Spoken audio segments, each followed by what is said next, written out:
மாண்புமிகு பேரவைத் தலைவர்களே, நம்மளுடைய முன்னாள் விவசாயத்துறை அமைச்சர் விவசாயத்துறை மானியத்துக்கு போய் சொன்னாரு, அண்ணன் நேரு கிட்ட ஆயிரக்கணக்கான விவசாய நிலம் இருக்கு, அவர் அங்கேயே நெல் எல்லாத்தையும் போட்டு உற்பத்தி பண்ணிக்கிறாருன்னு. ஆனா ஒரு பரம ஏழையா இருக்கக்கூடிய மாதிரி அண்ணன் ரேஷன் கடையில தான் அரிசி சாப்பிடுறாருன்னு ஒரு தகவல் இன்னைக்குதான் அது தெரியுது. அதனால அதாவது என்னுடைய பதிவு நான் முடிச்சிடுறேன், நீங்க பேசும்போது நான் முடிச்சிடுறேன். எதற்கு சன்னக நெல் அரிசிக்கு அதிகமான ஊக்கத்தொகையும் பொது ரக அரிசிக்கு எதுக்கு விலை கம்மியும் அப்படிங்கிற ஒரு விவாதம் நம்முடைய முன்னாள் உணவுத்துறை அமைச்சர் ஒரு பதிவு பண்ணாரு. மாண்புமிகு முதலமைச்சர் மூத்த அமைச்சர்களை ஒரு 8 அமைச்சர்களை கூப்பிட்டு விவசாய சங்கங்களை சந்திக்க சொன்னாரு. நம்முடைய கம்யூனிஸ்ட் தோழர்கள்லாம் இருந்தாங்க. சோ அங்க விவசாய சங்கங்களோட பேசிட்டு இருக்கும் பொழுது அப்போ ஒரு கோரிக்கை கொடுத்தோம். உணவுத்துறையில ரேஷன் சிஸ்டத்துல அரிசியோடைய நான் சிறு வயதிலேயே பிஹெச்ல இருக்கும் பொழுது ரேஷன் கடையில் போய் அரிசி வாங்கி சாப்பிட்ட குடும்பம் தான் என்னோட குடும்பம். அப்ப சாப்பிடும் போதே அரிசியோடைய அளவு எப்பயுமே பெருசா இருக்கும்.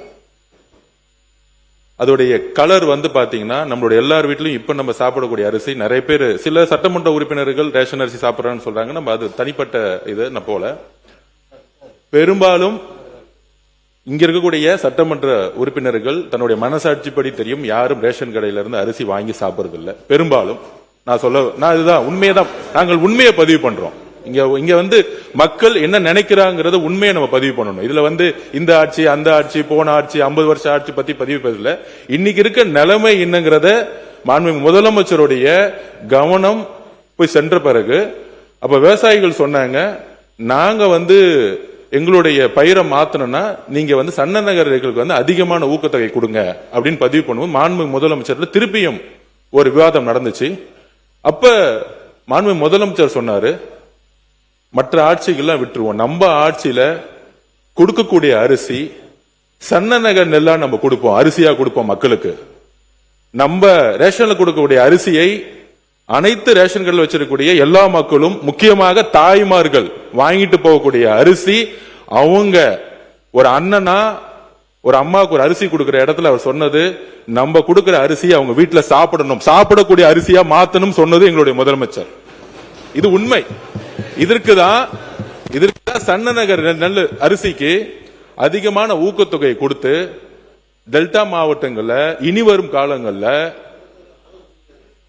காலங்கள்ல பொது ரக நெல்லுக்கு பதிலா சன்ன நகர் நெல்லை பயிரிடணும், அவங்களுக்கு ஒரு ஊக்கம் கொடுக்கணும். அவங்க பயிரிட்டாதான் அதை நம்ம கரெக்டா ப்ரொக்யூர் பண்ணி மக்களுக்கு ரேஷன் கடையில் கொடுக்க முடியும். ஏன்னா அவங்க அதிகமான உற்பத்தி பொது ரகம் பண்ணிட்டாங்கன்னா ரேஷனுக்கு நம்ம சரியான நெல்லை அரிசி கொடுக்க முடியலங்கிறதுக்காக தான் சன்ன நெல்லை உற்பத்தி அதிகப்படுத்துறதுக்கு இதை பதிவு பண்றோம். உண்மையாக சொல்லுகிறோம், தாய்மார்களுடைய வழியிலிருந்து சொல்றோம். இன்றைக்கு அதை மாற்றக்கூடிய ஒரு அரசாக 90% இன்றைக்கு அந்த அரிசியை வாங்கி யாரும் சாப்பிடுறதில்ல, இட்லி மாவு யூஸ் பண்றாங்க. அண்ணன் சொல்ற மாதிரி முன்னாடி நிறைய கடத்தல் நடந்துட்டு இருந்துச்சு, இதெல்லாம் தடுத்து ஆந்திராவுக்கு போயிட்டு இருந்துச்சு, கர்நாடகா போயிட்டு தடுத்து நிப்பாட்டி இன்னைக்கு வரக்கூடிய காலத்தில் சன்ன நகர் அரிசியை நெல்லை வாங்கி அதை கரெக்டா ஸ்டோரேஜ்ங்கிறது கிடையாது. இது இந்த அரசு அந்த அரசு சொல்லவல்ல. அதிகமான உற்பத்தி வரும் பொழுது தார்பாயை மூடி அப்படிதான் நம்ம ஸ்டோரேஜ் பண்ணி வச்சிருக்கோம். 30-40% தார்பாய் தான் மூடி வச்சிருக்கோம்.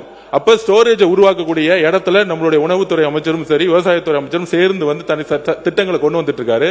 ஆனால் 70-80% இன்னைக்கு ஒவ்வொரு வீட்டிலும் தாய்மார்கள் அரசு கொடுக்கக்கூடிய அரிசியை சாப்பிடுறதுங்கிறத உண்மையான சர்வே ரிப்போர்ட். இந்த உண்மையை மாத்துறதுக்காக தான் இந்த சன்ன நகர் நெல்லுக்கான அதிகமான ஊக்கத்தொகையை முதலமைச்சர் அவர்கள் அனௌன்ஸ் பண்ணியிருக்காரு. ஆனா உணவுத்துறை அமைச்சர் ஏதோ சொல்லணும். பேரவைத் தலைவர்களே, நம்ம முன்னாள் அமைச்சர் 2 பேரும் கே நேரு சாரும் இப்படி சொல்லியிருந்தாங்க, எங்கேயுமே எங்கள் ஆட்சிகள் நினைவே இல்லைன்னு. எங்கிட்ட சில ரிப்போர்ட்ஸ் இருக்குது, சில ஃபோட்டோஸ் பேப்பரில் கடந்த 1 ஆண்டு காலம் அந்த பேப்பர் ரிப்போர்ட்டாக இருக்குது. அதாவது சும்மா ஒரு எக்ஸாம்பிள் மட்டும் சொல்கிறேன். 2025 டிசம்பர் முதல் வாரத்திலேயே மதுராந்தகத்தில் 5000 மூட்டைகள் மழையில் நினைந்தன. அது பேப்பர் ரிப்போர்ட்டில் பேப்பர் பத்திரிகைகள் நிறையா வந்திருக்கு. அதே போல்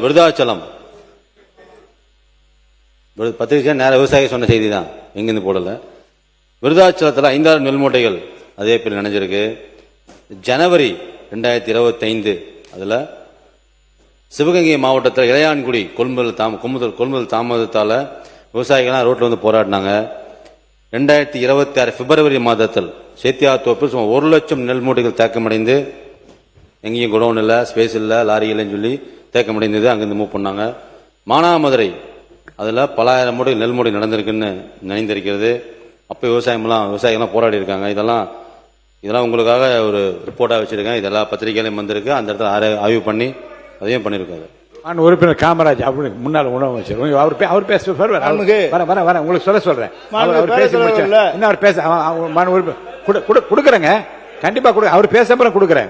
உறுப்பினர் காமராஜ் அவர் முன்னாள் அமைச்சராக இருந்தவர். அதுல மாண்புமிகு பேரவைத் தலைவர் இல்ல, நானும் இந்த துறையில 9 ஆண்டுகள் உணவுத்துறை அமைச்சராக நான் புரட்சி அம்மா காலத்தில் எடப்பாடி காலத்தில் பணியாற்றி அந்த வாய்ப்பை பெற்றிருக்கிறேன். அந்த அடிப்படையில் அமைச்சர்கள், மூத்த அமைச்சர் செங்கோட்டையன் அவர்கள், அதே போல பொதுப்பணித்துறை அமைச்சர்கள் எல்லாம் இதை பெரும்பாலும் இந்த அரிசியை, ரேஷன் அரிசியை சாப்பிடுவதில்லை, வாங்குவதில்லை என்று சொன்னார்கள். அனைவருக்குமான பொது விநியோக திட்டம் என்பது இந்தியாவிலே தமிழ்நாட்டில் மட்டும்தான். பாக்கி எல்லாருக்கும் டார்கெட்டட் தான். அதாவது ஒரு பகுதியினருக்கு தான் கொடுக்கிறார்கள். அனைவருக்குமான பொது விநியோக திட்டம் வழங்குவது நம்ம தமிழ்நாடு மட்டும்தான். அது மிகப்பெரிய திட்டம், இந்த அரிசி வழங்குகிற திட்டம். அதை நம்ம மூத்தவர்கள் கொச்சைப்படுத்த கூடாது. இதுல நான் சொல்லிடுறேங்க. மாண்புமிகு பேரவைத் தலைவர்களே, நாங்கள் கொச்சைப்படுத்தவில்லை. இந்த அனைத்து திட்டங்களும் எந்த ஆட்சியில் கொண்டு வந்தாலும் அதுல நல்லது இருக்கு, அதை நாங்கள் யாரும் கொச்சைப்படுத்தவில்லை. ஆனால் இன்னைக்கு இருக்கக்கூடிய உண்மையான பிரச்சனைகளை இந்த சபையின் முன்பு பொதுமக்கள், முக்கியமாக தாய்மார்கள் பக்கத்தில் இருக்கக்கூடிய வழிகளை நாங்கள் அதை எக்ஸ்பிளைன் பண்ணிட்டு இருக்கோம். முக்கியமா அதாவது நான் ஒன்னே பதிவு பண்ணிடுறேன். அதாவது இலவச மருத்துவமனை இருக்கு, இலவச கல்விகள் இருக்கு, இலவச அரிசி இருக்கு. ஆனால் இங்க இருக்கக்கூடிய மந்திரிகளோ, இங்க இருக்கக்கூடிய சட்டமன்ற உறுப்பினர்களோ இலவச மருத்துவமனைக்கு போனது கிடையாது, இலவச கல்வி நிலையங்களுக்கு போனது கிடையாது, இலவச அரிசியை நம்ம சாப்பிட்டது கிடையாது. இலவசம் என்பது நம்ம பயன்படுத்துகிற மாதிரி இருக்கணும். எல்லோரும் சமம் நினைக்கக்கூடிய ஒரு அரசா இருக்கு. இது வரைக்கும் எந்த அமைச்சர் போய் ஒரு ஃப்ரீயா இருக்கக்கூடிய ஹாஸ்பிட்டல் போய் படுத்திருக்கிறாரு? உடம்பு சரியில்லைன்னா சிங்கப்பூர் போறாங்க, உடம்பு சரியில்லைன்னா பிரைவேட் ஹாஸ்பிட்டல் போறாங்க. அப்ப இங்க இலவசம்ங்கிறது கருணை அடிப்படையில் இருக்கு. இலவசங்கிறது தகுதி அடிப்படையில் இருக்கணும். அதாவது மக்களுடைய உரிமை. அது நம்ம கருணை அடிப்படையில் கொடுக்கக்கூடிய அரசு எங்களது கிடையாது. இதெல்லாம் இலவசம்ங்கிறது வார்த்தையே தவறு. இதை உரிமை, மக்களுடைய உரிமையை எந்த ஊழலும் இல்லாமல் நேர்மையான முறையில் எங்களுக்கு உடம்பு சரியில்லைன்னா நாங்க ராஜீவ்காந்தி ஹாஸ்பிட்டல் போனோம். அப்படி ஒரு மருத்துவமனையை உருவாக்கணும். ஒரு எம்எல்ஏ ரேஷன் அரிசி போய் எடுத்து சாப்பிடக்குள்ள ஒரு குவாலிட்டி கொடுக்கணும். அந்த குவாலிட்டியான ஒரு தரத்தை உருவாக்கணுங்கிறதா நாங்க பதிவு எடுத்துற. யாரையும் கொச்சைப்படுத்துவது நோக்கம் இல்ல. அனைத்து தலைவர்களும் திட்டங்களை கொண்டு வந்திருக்காங்க. ஆனால் திட்டங்கள் சரியான முறையில் ஒரு நம்மெல்லாம் சாப்பிடக்கூடிய அரிசியோ, நம்மெல்லாம் போகக்கூடிய மருத்துவமனையோ, நம்ம குழந்தைகள் படிக்கக்கூடிய ஒரு கல்வி நிலையங்களோ இன்னைக்கு இல்லை. இதை மாற்றக்கூடிய இடத்துல நாங்கள் இருக்கிறோம். அதை மாற்றுவோங்கிறத நாங்க பதிவு பண்றோம். உறுப்பினர் கே நேரு அவர்கள் பேரவைத் தலைவர் அவர்களே, பொதுப்பணித்துறை அமைச்சர் அவர்கள் பொதுப்பணித்துறை அமைச்சர் அவர்கள் சொன்னாங்க, சன்னரக அரிசிக்கு கூடுதலான விலை கொடுத்து விவசாயிகளை சன்னரகத்தை உற்பத்தி செய்து மக்களுக்கு சன்னரகமாக கொண்டு சேர்ப்பதுதான் எங்களுடைய அரசு சொன்னார். நாம செய்ய முடியாது. சன்னரகம்லாம் குறுவை, தாளடி, நவரைப்பட்டம் என்று 3 பட்டங்கள் விளைகிறது. 3 பட்டங்களில் குறுவையில் விளைகிறது மொத்தமான அரிசி தான் விளையும். அதாவது 7-31, 46, AST 16. ஆந்திரா பொன்னி போன்ற ரகங்கள், AST 16 போன்ற ரகங்கள் புதிதாக கண்டுபிடிக்கிற தமிழ்நாடு அரசு, அது சன்னரகம். அந்த தமிழ்நாடு அரசு சார்பாக அறிவிக்கப்பட்ட அரிசி அளவு அதிகமாக கிடைப்பதில்லை. ஆந்திரா பொன்னி மட்டும்தான் அதிகமாக கிடைக்கும். எனவே சன்னரகம் தாளடி பட்டத்தில் மட்டும்தான் உருவாகும். நவரை பட்டத்தில் தாளடி சன்னரகம் போட்டால் விளைச்சல் அதிகமாக வராது, விவசாயிக்கு லாபம் வராது. எனவே சன்னரகம் என்பது ஒரு பட்டத்தில் தான் வர முடியும். நீங்கள் நினைப்பதை போல வெளியிலிருந்து வேணா வாங்கலாம், நீங்க சன்னரகத்தை வாங்கி வேணா கொடுக்கலாமே தவிர விளைவிக்க முடியாது. இதுதான் அரசியல். நம்முடைய பொதுப்பணித்துறை அமைச்சர் சொன்னார், ஆயிரக்கணக்கான ஏக்கர் நிலம் வச்சிருக்காங்க. எவ்வளவு நிலம் இருந்தாலும் சாப்பிட்றது தான் சாப்பிட முடியும்.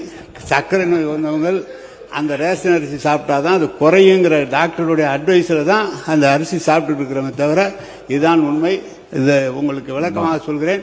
ஏதோ நாங்கள் உற்பத்தி பண்ணி உங்களை மாதிரி இருக்கிறவர்களுக்கு அதை நான் கொடுப்பதற்காக தான் அது உற்பத்தி செய்து கொண்டு இருக்கிறோம். மாண்புமிகு காமராஜ் முடிங்க.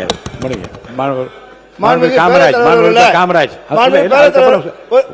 பேரத்தலைவர்களே, அதாவது இந்த அரிசி வழங்குகிற திட்டத்தை இலவச அரிசி என்று சொல்லக்கூடாது, விலையில்லாத அரிசி என்று சொன்ன தலைவர் மாண்புமிகு புரட்சி தலைவி அம்மா அவர்கள் 1,84,00,000 பேருக்கு தமிழ்நாடு முழுவதும் விலையில்லாத அரிசியை அறிமுகப்படுத்தினார்கள்.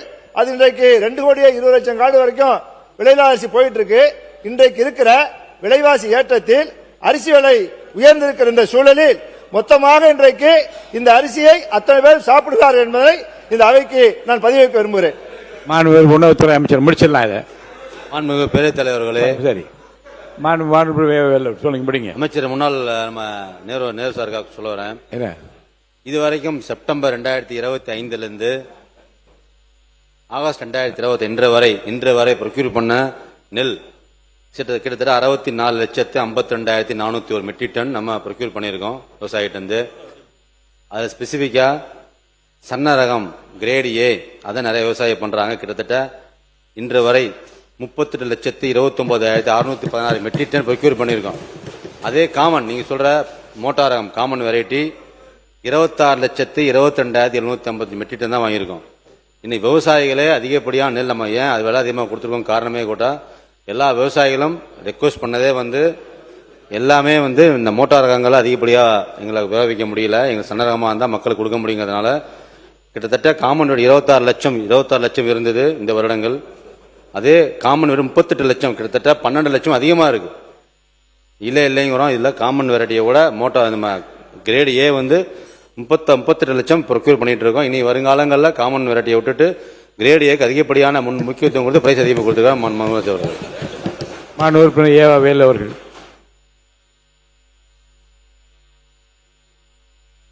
மைக் கொடுங்க. மாண்புமிகு பேரவைத் தலைவர்களே, நானும் 5 ஆண்டு காலம் கூட்டுறவு உணவுத்துறை அமைச்சராக இருந்து பணியாற்றிய காரணத்தான் ஒரு விளக்கத்தை சொல்ல வேண்டிய நிலைமை இருக்குது. அவை முன்னோர் அவர்கள் எப்பொழுதும் உங்களுக்கு உறுதுணையாக இருந்து அவையை சும்மா நடத்துறதுக்காக அவர் முயற்சி பண்ணணும். அவரே ஒரு பிரச்சனையை உருவாக்கி விட்டார் என்று சொன்னால் எப்படி அவை நடத்த முடியும்? ஒன்று, இப்போ ஏற்கனவே 5 ஆண்டு காலம் நாங்கள் ஆட்சியில் இருக்கிற பொழுது இந்த இடத்துல தான் உட்கார்ந்தார். என்னைக்காவது ஒரு நாளாவது இந்த பொது விநியோக திட்டத்தில் உங்க ஆட்சியில் அரிசி சரின்னு எங்கேயாவது ஒரு நாளாவது கேள்வி கேட்டிருப்பாரா? அதுவும் இல்லை. ஏதோ ஏன் சொல்றாருன்னு சொல்றேன். கழக ஆட்சியை பொறுத்தளவிற்கு பொது விநியோக திட்டம் சிறப்பாக இருப்பது என்று பத்திரிகை இல்லை, இந்தியன் பத்திரிகையும் ஹிந்து பத்திரிகையும் டைம்ஸ் ஆஃப் இந்தியா பத்திரிகையும் ஆர்டிகல் எழுதாங்க. என்ன தெரியுங்களா? கழக ஆட்சியில பொது விநியோக திட்டம் மிக சிறப்பாக இருக்கு என்று சொல்லி தன்வீர் பண்டாரி, தீபக் வர்மா உச்சநீதிமன்ற நீதிபதிகள் பாராட்டி அந்த செய்தி வந்தது. ஒன்று. இது மெத்தேடு எப்படின்னு கேட்டீங்கன்னா, பொதுவாக ரேஷன் கடைக்கு வருகிற அரிசி எப்படி கேட்டா தமிழ்நாட்டில் நம்ம நெல்லை நம்ம பர்ச்சேஸ் பண்றோம். அந்த நெல்லை பர்ச்சேஸ் பண்றதை அரிசி ஆக்கி அது ஈடு செய்து விட்டு எஞ்சி இருக்கிற அரிசி எங்கிருந்து கொடுக்கறாங்கன்னா மத்திய அரசாங்க தொகுப்பத்திலிருந்து அரிசி தராங்க. அது சத்தீஸ்கர்ல இருந்து வரும், பஞ்சாப்ல இருந்து வரும், ஆந்திராவில இருந்து வரும். ஒரு முறை நம்ம அவை முன்னோர் சொன்னதை போல அரிசி பழுப்பு நிறத்தில் வந்தது. அது சத்தீஸ்கர்ல இருந்து வர்ற அரிசி. ரேஷன் கடையில் இதை பத்தி ஒரு செய்தி வந்த உடனே முதலமைச்சர் என்ன சொன்னார்னா, ரேஷன் அப்படி ஒரு செய்தி வந்திருக்கிறது, நாளைக்கே அதெல்லாம் வித்ட்ரா பண்ணுங்கன்னாரு. என்ன விஷயம்? இது சத்தீஸ்கர்ல வந்த அரிசி அப்படின்னு உடனே மத்திய தொகுப்பில் இருக்கிற உணவுத்துறையை சந்தித்து, உணவு அமைச்சரவை சந்தித்து, எங்களுக்கு இனிமேல் சத்தீஸ்கர் அரிசி தேவையில்லை, பஞ்சாப் அரிசியும் ஆந்திரா அரிசியும் தான் வர வேண்டும் என்று ஆணை பெற்று அதுக்கு பின்னால் தொடர்ந்து அரிசி கொடுக்கப்பட்டது. இதுதான் உண்மையான வரலாறு. இதுதான் உண்மையான வரலாறு. அடுத்து எங்களுடைய அண்ணர் மு க ஸ்டாலின் நம்முடைய உணவுத்துறை அமைச்சர் சக்கரவாணிக்கு ஒரு ஆர்டர் போட்டு, நீங்க உள்ளூர்ல அரிசி நெல் பர்ச்சேஸ் பண்றீங்க, நாம இது ஈடு செய்தாதான் மீதி அரிசி தருவாங்க. இந்த அரிசி எப்படி இருக்கும்னு கேட்டா, தமிழ்நாட்டில் உற்பத்தி பண்ற அரிசி கொஞ்சம் கலர் கம்மியா தான் இருக்கும், என்ன மாதிரி கொஞ்சம் கருப்பா இருக்கும், உங்களை மாதிரி சகப்பா இருக்காது. அதனால அதுக்கு என்ன ஆர்டர் போட்டார் தெரியுங்களா? வெளிநாட்டு ஜெர்மனா இருக்கலாம், இல்ல உள்நாட்டில் இருக்கலாம், கலர் சாற்றை ஒன்னொன்னு நீங்க வாங்கி ஒரு மில்லுலையும் வச்சு அதை வெளுமையாக்கணும்னு சொன்னாங்க. இவ்வளவு நடந்திருக்குது. ஆனா நீங்க போய் ஒரு சீனியர் சட்டமன்ற உறுப்பினர் அவை முன்னவர் கொச்சைப்படுத்தலாமா? ஏழைகள் வாங்கி சாப்பிடுகிற அரிசியை வந்து அது ஆடு மாடு தான் தின்றாங்கன்னு சொன்னீங்கன்னா அதுக்கு என்ன பேரு? அவை முன்னவர் மாண்பு பேரவைத் தலைவர் அவர்களே, நான் குறிப்பிட்டது ஒன்றே ஒன்றுதான். நீங்கள் வந்து ரேஷன் அரிசி என்பது ஒரு வரலாற்றில் இடம்பெற்ற ஒன்றுதான், இல்லை என்று நான் மறுக்கவில்லை. ஆனால் ரேஷன் அரிசி எல்லோரும் பெற வேண்டும் என்பதுதான் அரசுடைய நோக்கம். அதிலே அங்கே இருக்கிற சாதாரண அரிசி என்பது மக்கள் பெரும்பாலாக பயன்படுத்தவில்லை என்பதுதான் உண்மை நிலை. எல்லோரும் நீங்களே வேண்டுமானாலும் அப்படிப்பட்ட நிலை தான் இருக்கிறது. அண்ணன் மட்டுமன்றம் சொன்னீர்கள், சர்க்கரை நோய் இருக்கிறது, மருத்துவர் சொன்னார், ஆகவே ரேஷன் அரிசியை நான் சாப்பிட்டுக் கொண்டிருந்தேன் சொன்னார்கள். அப்படி இருக்கலாம், இல்லை என்று நான் சொல்லவில்லை. ஆகவே மாண்பு உறுப்பினர் அவர்கள், நாங்கள் சன்ன ரகத்தை கொண்டு வர வேண்டும், அதைத்தான் முழுமையாக தமிழ்நாட்டு மக்கள் பயன்படுத்துவதற்கு ஏதுவாக அமையும். ரேஷன் கடையிலே வாங்குற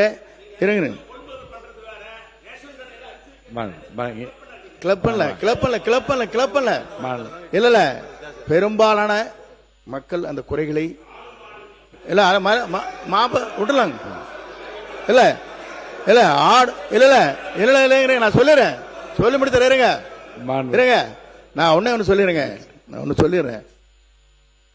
இல்ல இல்ல ஆடு மாடுகள் என்று உட்காருங்க, நீங்க உட்காருங்க. இல்ல ஆடு இருங்க, இருங்க. சில பேர் தரமில்லாத அரிசி வருகிற போது இதை சில பேர் அதை பயன்படுத்தினார் என்று எங்களுடைய எல்லாம் தகவல் வந்திருக்கிறது. ஆகவே சில பேர் அதை அப்படிப்பட்ட நிலை இருக்கிறது என்பதை எல்லாம் சுட்டி காட்டியிருக்காங்க கிராமத்திலே. அது போன்ற நிலையில் இருக்கக்கூடாது என்ற நோக்கத்தோடு தான் நாங்கள் வந்து சன்னரக அரிசி வழங்க வேண்டும் என்பதுதான் எங்களுடைய நோக்கமாக இருந்து, அதற்காகத்தான் தொகையை இன்றைக்கு உயர்த்தி கொடுத்து மக்களிடத்தை அதை ஊக்கப்படுத்த வேண்டும் நோக்கத்தோடு தான் அந்த பணிகளை நாங்கள் மேற்கொண்டு வருகிறோம். அதைத்தான் நான் சொன்னேனே தவிர அதில் நீங்கள் அதை நான் கொச்சைப்படுத்தியாக தயவு கூர்ந்து நீங்கள் சொல்லிவிடாதீர்கள். ஏனென்று சொன்னால் இது பேரறிஞர் அண்ணா காலத்திலே ஆரம்பித்து ஒருபடி திட்டம் என்ற ஒருபடி அரிசி என்ற முதலிலே ஒரு ரூபாய்க்கு ஒருபடி அரிசி என்ற நிலையை முதலில் அறிவித்தார். 10 கிலோ வழங்கலாம், 10 படி அரிசி என்று அன்னைக்கு சொன்னார். கிலோ இல்லை இப்ப ஆனா அவர்கள் என்னங்க என்ன இல்ல. ஆகவே அதை சொல்லி இருந்தால் வேறுங்க இருங்க அண்ணே, 3 படி நான் சொல்லிடுறேன், சொல்லி முடிக்க கேட்டுங்க. ஆகவே இல்ல இல்ல ஆகவே நான் சொல்லுவது ஒன்றே ஒன்றுதான். சில பேர் அந்த குறைபாடுகளை சொன்ன காரணத்தின் அடிப்படையை தான் நான் சுட்டிக்காட்டினே தவிர முழுமையாக என்று நான் சொல்லவில்லை. மாண்புமிகு அவை முன்னவர்கள் ஒரு கருத்து, பேரறிஞர் அண்ணா என்ன சொன்னாங்கன்னா, கொள்கை அறிவிப்பு தேர்தல் அறிவிப்பு வரும்போது 3 படி அரிசி லட்சியம் 1 படி நிச்சயம் என்றுதான் அந்த தேர்தல் அறிக்கையில் சொல்லி அதை செயல்படுத்தினார்கள்.